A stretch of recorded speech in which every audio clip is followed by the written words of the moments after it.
সকলকে স্বাগত জানাচ্ছি আমার ঘরে আমার স্কুল এই নবম দশম শ্রেণীর রসায়ন বিষয়ের একাদশ অধ্যায় খনিজ সম্পদ জীবাশ্ম এর ওপর চতুর্থ ক্লাসে আমি এস.এম. আব্দুল্লাহ আল ফাতিন।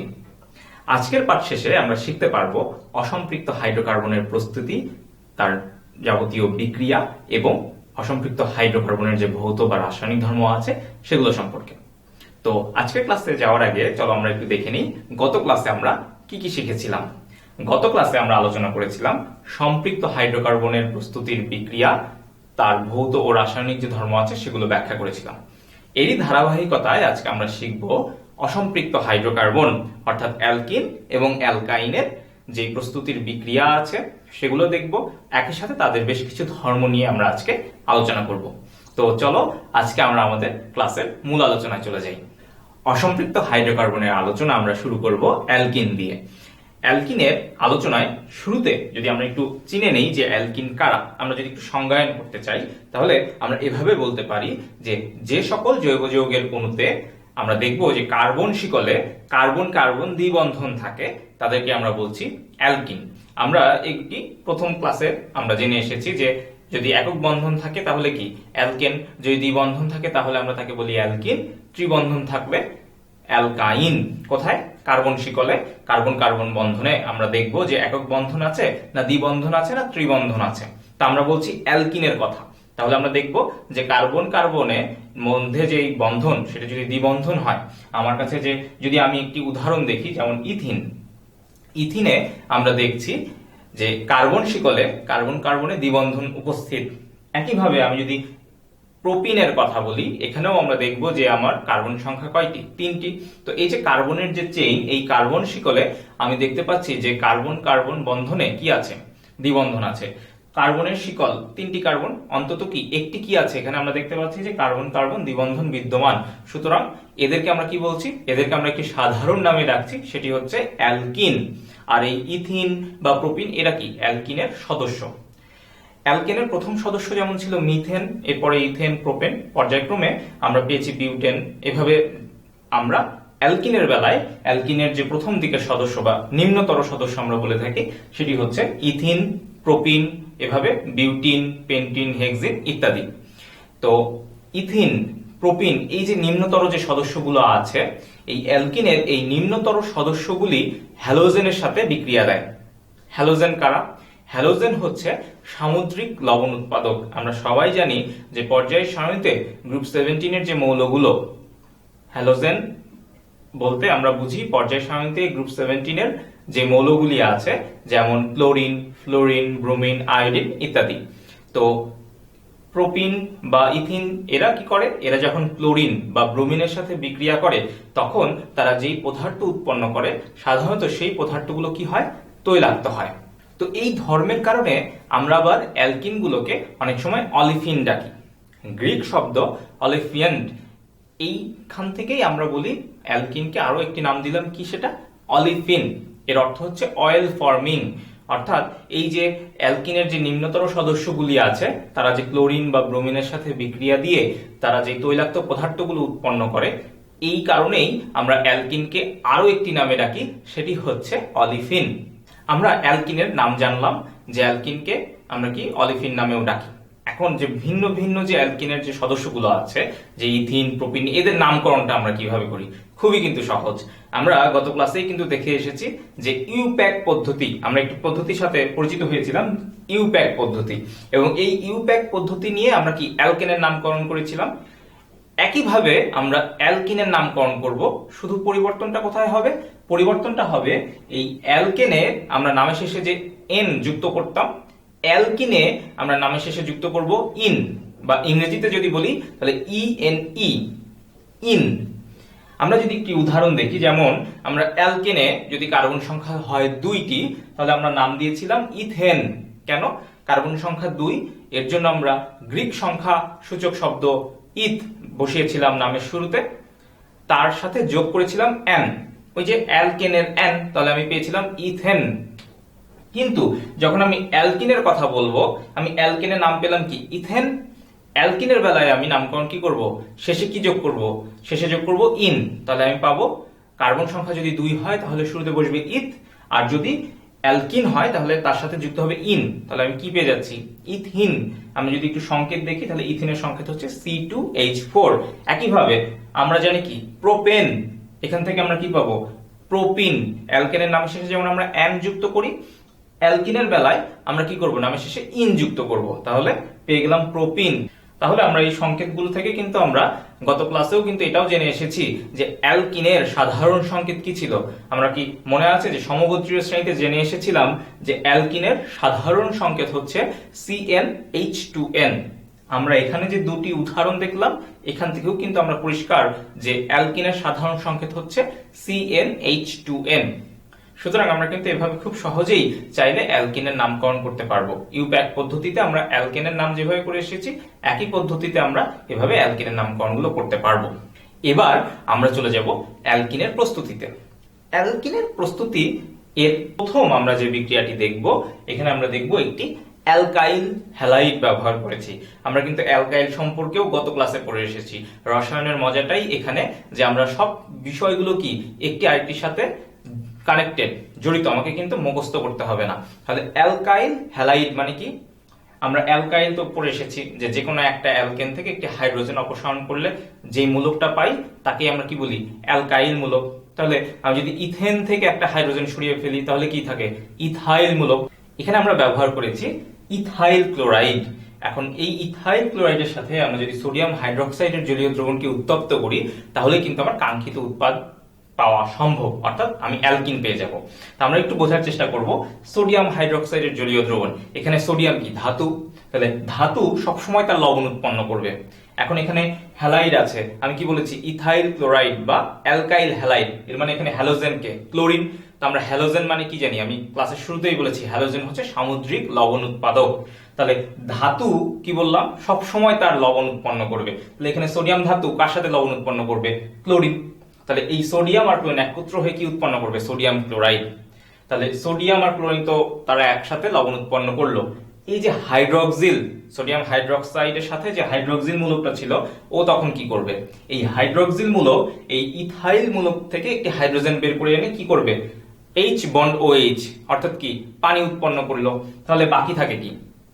কার্বনের এক হাত থেকে আমরা কি দেখতে পাচ্ছি? কার্বনের এক হাত থেকে একটা ক্লোরিন চলে গেল, কার্বনের আরেক হাত থেকে একটি হাইড্রোজেন চলে গেল।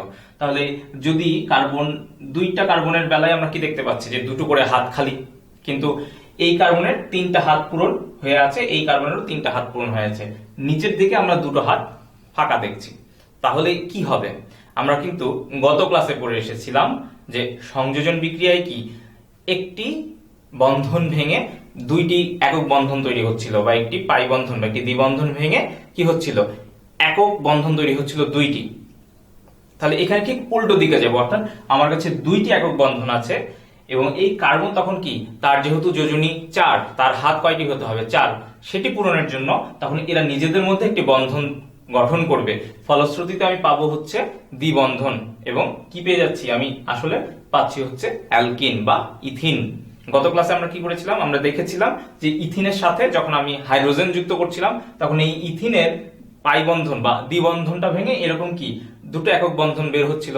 এখন আমরা ঠিক উল্টো পথে হাঁটছি। এখন দেখলাম যে কার্বনের দুই হাত থেকে দুটো করে কি পরমাণু বের হয়ে গেল।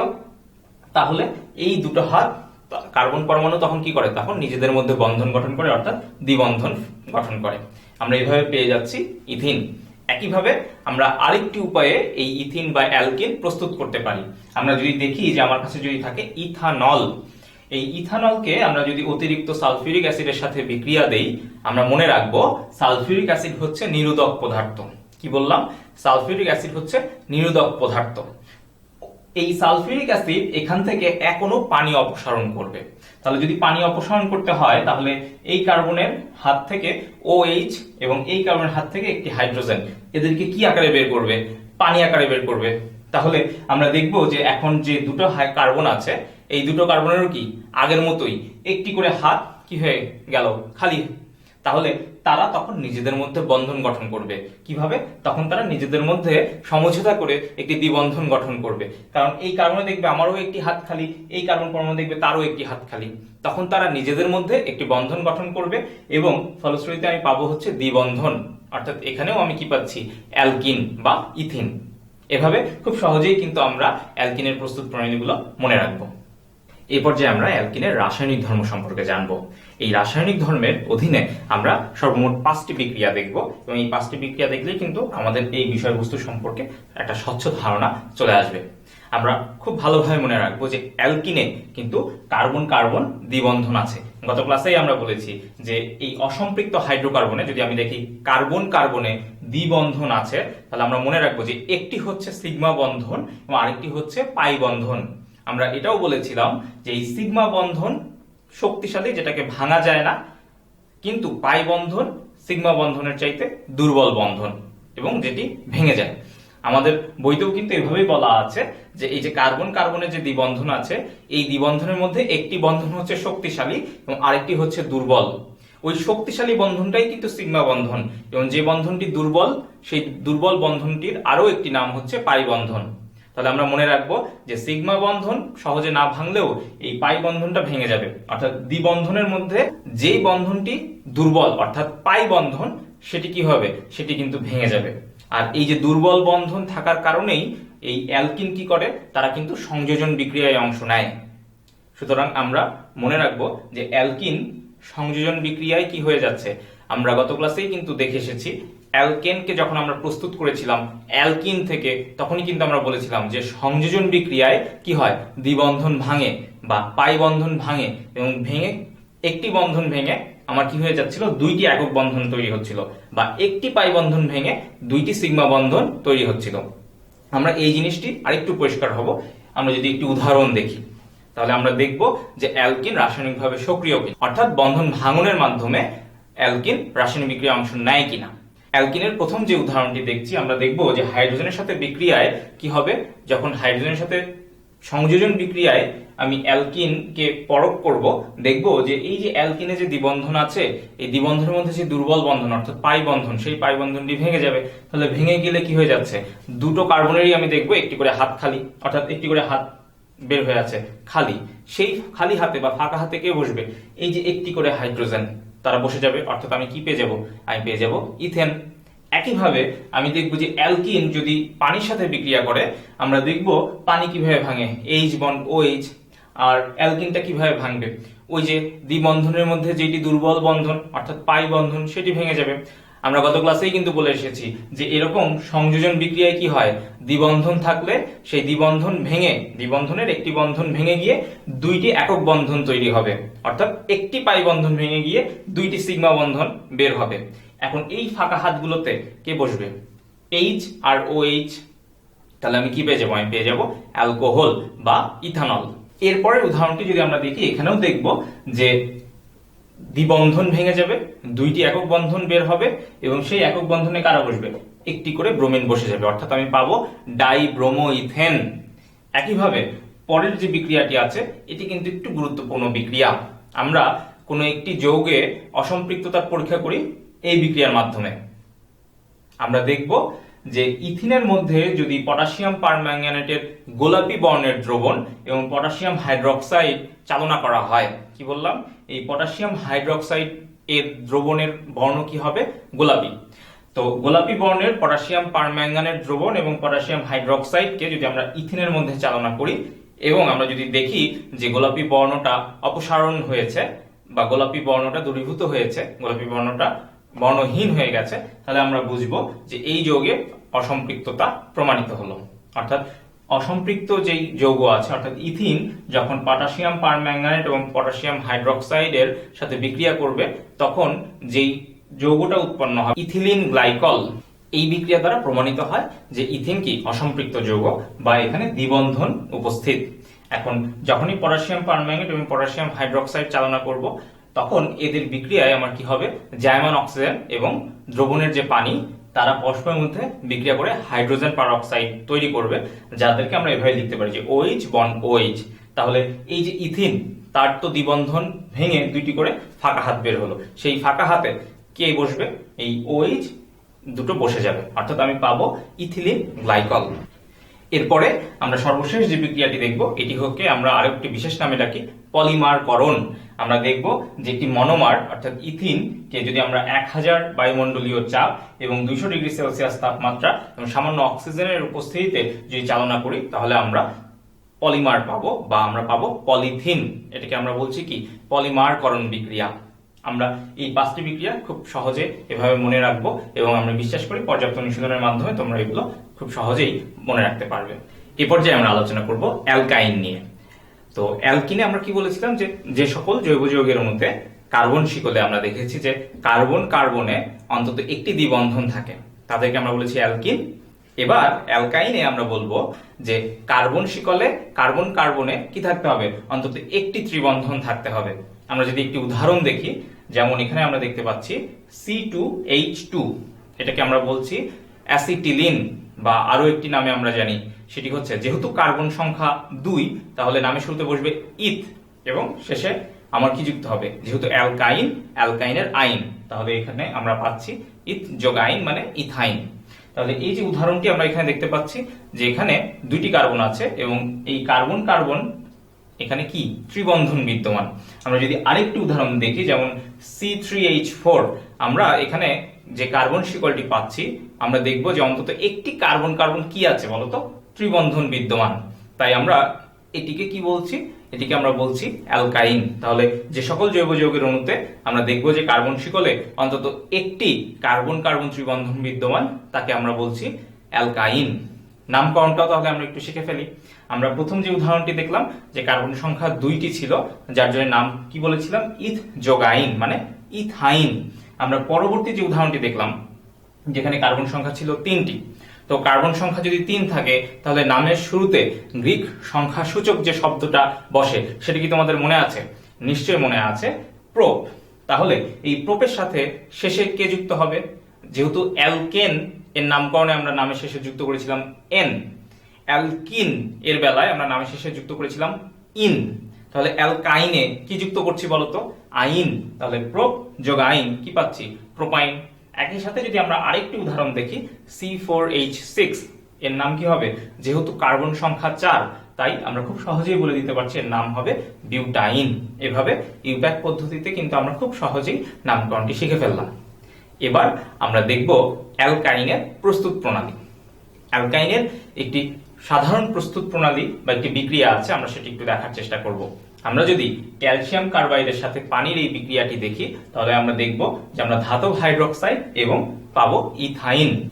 এখানে যেহেতু ক্যালসিয়াম কার্বাইডে ধাতু আছে ক্যালসিয়াম, সে স্বাভাবিকভাবেই কি করবে, সে পানির যে OH মূলক আছে অর্থাৎ ধাতব হাইড্রোক্সাইড উৎপন্ন করবে। আমরা যদি এইভাবে গাঠনিক সংকেতটা দেখি তাহলে আমরা দেখতে পাবো আমার কাছে কি 2 অণু পানি আছে এবং ক্যালসিয়াম কার্বাইডের গাঠনিক সংকেতটা আমি এভাবে ভেঙে দিচ্ছি। তাহলে এই ক্যালসিয়াম স্বাভাবিকভাবেই ধাতু কি করে, তার হাইড্রোক্সাইড উৎপন্ন করতে চাবে। তাহলে ক্যালসিয়াম 2টি OH মূলকের সাথে উৎপন্ন করলো কি ক্যালসিয়াম হাইড্রোক্সাইড। তাহলে কি হলো, কার্বনের যে 2টো হাত তারা তো ফাঁকা হয়ে গেল।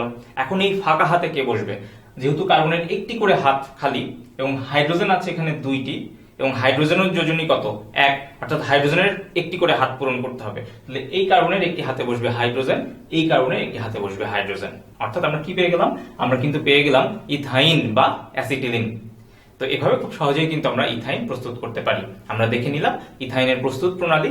এ পর্যায়ে আমরা দেখব ইথাইনের কিছু রাসায়নিক ধর্ম। অ্যালকাইনের রাসায়নিক ধর্ম ব্যাখ্যায় আমরা 3টি বিক্রিয়া দেখব, 3টি হবে সংযোজন বিক্রিয়া। এবং আমরা মনে রাখবো আমরা অ্যালকাইনে যে ত্রিবন্ধন দেখতে পাচ্ছি এখানে কিন্তু 2টি দুর্বল বন্ধন এবং একটি সবল বন্ধন, অর্থাৎ একটি বন্ধন হবে সিগমা বন্ধন, বাকি 2টি কি পাই বন্ধন। আমরা কিন্তু শুরুতেই বলেছি যে পাই বন্ধনগুলো সিগমা বন্ধনের তুলনায় কি দুর্বল এবং বিক্রিয়ার বেলায় কিন্তু এই পাই বন্ধনগুলোই ভেঙে যাবে। অর্থাৎ আমরা যদি ইথাইনের কথা বলি, এই ইথাইনে যে ত্রিবন্ধন আছে এখান থেকে কিন্তু 2টি বন্ধন ভেঙে যাবে। অর্থাৎ আমরা অ্যালকিনে কি দেখেছিলাম যে এখানে যদি দ্বিবন্ধন থাকতো তাহলে একটি বন্ধন ভেঙে গিয়ে কি 2টি হাত বের হতো, অর্থাৎ 2টি একক বন্ধন বা সিগমা বন্ধন বের হতো বা তৈরি হতো। আমরা তাহলে এখানে যেহেতু বলছি যে 2টি পাই বন্ধন আছে আর একটি সিগমা বন্ধন, অর্থাৎ একটি বন্ধন ঠিক থাকবে, বাকি যে 2টি পাই বন্ধন আছে বা দুর্বল বন্ধন আছে তারা ভেঙে যাবে। তাহলে এই 2টি বন্ধন যদি ভেঙে যায় তাহলে এখানে কয়টি সিগমা বন্ধন বা কয়টি একক বন্ধন তৈরি হবে? অ্যালকিনে আমরা দেখেছি যে একটি পাই বন্ধন ভেঙে কি হচ্ছিল, 2টি একক বন্ধন বা সিগমা বন্ধন তৈরি হচ্ছিল। এখন এখানে যেহেতু দুইটি পাই বন্ধন ভাঙছে, তাহলে এখানে কিন্তু 4টি একক বন্ধন তৈরি হবে। আর এই জন্যই আমরা এখানে ব্যবহার করেছি কি 2 অণু হাইড্রোজেন, অর্থাৎ 4টি হাইড্রোজেন পরমাণু। তাহলে সেই 4টি হাতে কে বসে যাবে? হাইড্রোজেন, এবং আমরা পাবো হচ্ছে ইথেন। একইভাবে আমরা যদি ব্রোমিন দিয়েও পরীক্ষা করি তাহলেও আমরা এখানে পাবো কি, এখানে আমরা দেখছি যে 4টি হাত বা 4টি সিগমা বন্ধন বা 4টি একক বন্ধন তৈরি হচ্ছে এই দুটি পাই বন্ধন ভেঙে গিয়ে, এবং সেখানে কাদেরকে বসিয়ে দিচ্ছি? ব্রোমিন পরমাণুকে। আমরা আগের কি পেয়েছিলাম? অ্যালকিনের সাথে যখন ব্রোমিনের বিক্রিয়া দিয়েছিলাম পেয়েছিলাম ডাইব্রোমো ইথেন। এবার আমরা পাচ্ছি টেট্রাব্রোমো ইথেন। কেন ইথেন বলছি? কারণ এখানে কিন্তু কার্বন কার্বনে কি আছে? একক বন্ধন, অর্থাৎ কি ইথেন বা অ্যালকেন। তাই আমরা বলছি যে যেহেতু ব্রোমিন আছে 4টি, তাই টেট্রাব্রোমো ইথেন। এবং সর্বশেষ আমরা যে বিক্রিয়াটি দেখছি, এখানে আমরা দেখব এই অ্যালকাইন অর্থাৎ ইথাইনের সাথে যদি আমি পানির বিক্রিয়া দেই উপযুক্ত শর্ত সাপেক্ষে, কি কি আমি দেখব যে 20% সালফিউরিক অ্যাসিড এবং 2% মার্কিউরিক সালফেট এর উপস্থিতিতে 80 ডিগ্রি সেলসিয়াস তাপমাত্রায় যদি আমি এই বিক্রিয়াটি ঘটাই, তাহলে আমরা দেখব যে এখানে একটি পারমাণবিক পুনর্বিন্যাস ঘটে। এখানে একটা পুনর্বিন্যাস এর মাধ্যমে আমরা দেখব যে নতুন একটি যৌগ ইথানল পাবো। কি পাবো? ইথানল। আমাদেরকে এই শর্তগুলো মনে রাখতে হবে। এই বিক্রিয়াটি কিন্তু অ্যালকাইনের অসম্পৃক্ততার পরীক্ষার প্রমাণ সূচক একটি বিক্রিয়া বা পরীক্ষা। আমরা এখানে যে ব্রোমিন দ্রবণ ব্যবহার করি এর বর্ণ থাকে লাল, এবং এই বিক্রিয়ার ফলে সেই লাল বর্ণ দূরীভূত হয় এবং আমরা পাই হচ্ছে টেট্রাব্রোমো ইথেন। এখন যদি আমার কাছে কোনো একটা অজানা পদার্থ থাকে যার সাথে আমি লাল বর্ণের ব্রোমিন দ্রবণের বিক্রিয়া দিয়ে আমি দেখলাম যে টেট্রাব্রোমো ইথেন পাচ্ছি, একই সাথে লাল বর্ণ দূরীভূত হয়েছে, তাহলে কিন্তু আমি খুব সহজেই বুঝবো যে এটি কি পদার্থটি ছিল হচ্ছে ইথাইন। এবং এই বিক্রিয়া থেকে কিন্তু ইথাইনের অসম্পৃক্ততার পরীক্ষাও হয়ে যায়। তো আজকের ক্লাস থেকে আমরা কি কি শিখলাম? আজকের ক্লাস থেকে আমরা জানলাম অসম্পৃক্ত হাইড্রোকার্বন সম্পর্কে। আমরা জেনেছি যে অসম্পৃক্ত হাইড্রোকার্বন অর্থাৎ অ্যালকিন এবং অ্যালকাইন উভয়ের রাসায়নিক ধর্ম এবং প্রস্তুত প্রণালী। এই পর্যায়ে তোমাদের জন্য একটি বাড়ি কাজ থাকবে। আজকে তোমাদের জন্য যে বাড়ি কাজটি থাকবে সেটি হচ্ছে ইথিন ও ইথাইন যে অসম্পৃক্ত যৌগ তার একটি প্রমাণ সূচক পরীক্ষা দেখাও।